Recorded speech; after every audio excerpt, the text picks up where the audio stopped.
Topic है जो कि जिसके बारे में जनरली फिर से हमारे जो यंगस्टर्स हैं वो बात नहीं करना चाहते, अपने पेरेंट्स से बात नहीं करते हैं इसके बारे में, लेकिन प्रॉब्लमैटिक है क्योंकि पूरी लाइफ पड़ी है और हम लोग अगर गर्लफ्रेंड, बॉयफ्रेंड और इन सब चीज़ों में फँस जाते हैं तो हमारी लाइफ खराब हो जाती है कहीं न कहीं, है ना? क्योंकि जिस रास्ते से आप निकल रहे हो ना, उस रास्ते से मैं निकल के आ चुका हूँ, है ना? सो अपन बात करने वाले हैं आज की गर्लफ्रेंड, बॉयफ्रेंड का जो ये जो सिनेरियो होता है लाइफ में, आपकी लाइफ ऐसी चल रही है कि गर्लफ्रेंड और बॉयफ्रेंड टीनेज में ये सब चीज़ें ज़्यादा होती हैं।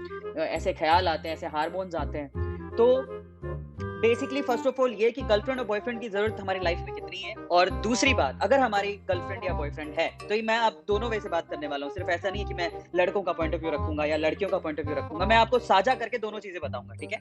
मैं सबसे पहले मेरा एक्सपीरियंस बताऊँगा, उसके बाद अपन इसके बारे में डिस्कशन करेंगे और फाइनली अगर आपकी गर्लफ्रेंड या बॉयफ्रेंड है और अचानक से अभी तना-तनी चल रही है और मे बी कभी भी ब्रेकअप हो सकता है, तो अगर ब्रेकअप हो सकता है तो उस सिचुएशन से कैसे बाहर निकलेंगे? और अगर ब्रेकअप हो चुका है और आप बहुत ज़्यादा प्रेशराइज़ फ़ील कर रहे हो, तो उस सिचुएशन से कैसे बाहर निकलेंगे? आज हम इसके बारे में बात करने वाले हैं।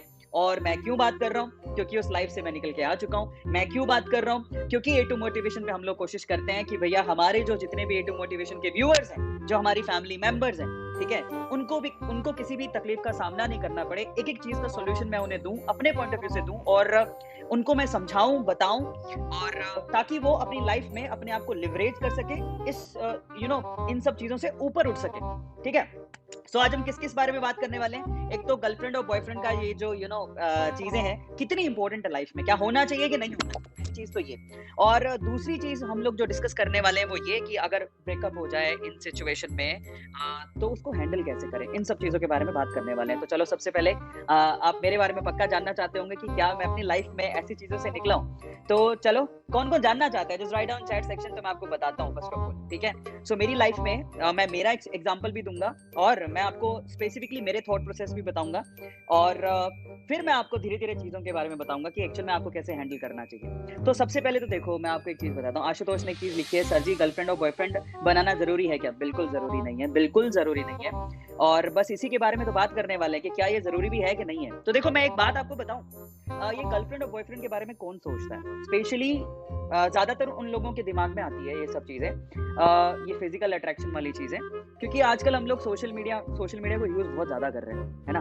तो हमें लड़कों को लड़कियाँ और लड़कियों को लड़कों वाला जो अट्रैक्शन है ना, बड़ा कॉमन अट्रैक्शन है। तो पहले तो मैं पता है इन सब चीज़ों में पढ़ने से पहले I just want to ask a question अगर आपको गर्लफ्रेंड चाहिए या बॉयफ्रेंड चाहिए या आप किसी को पसंद करते हो, तो उस पसंद का कारण क्या है? पहले तो वो समझना सीखना बहुत ज़्यादा ज़रूरी है। अगर आप किसी को पसंद करते हो, तो पसंद का कारण क्या है? क्या उस पसंद का कारण फिज़िकल अट्रैक्शन है या फिर आप फिज़िकली उससे अट्रैक्टेड हो या फिज़िकली अपने आप को सैटिस्फाई करना चाहते हो? ये एक बहुत इंपॉर्टेंट सवाल है और अगर आप सिर्फ़ इस वज़ह से उससे अट्रैक्टेड हो ना, तो इससे तो उसको तो नुकसान है ही है।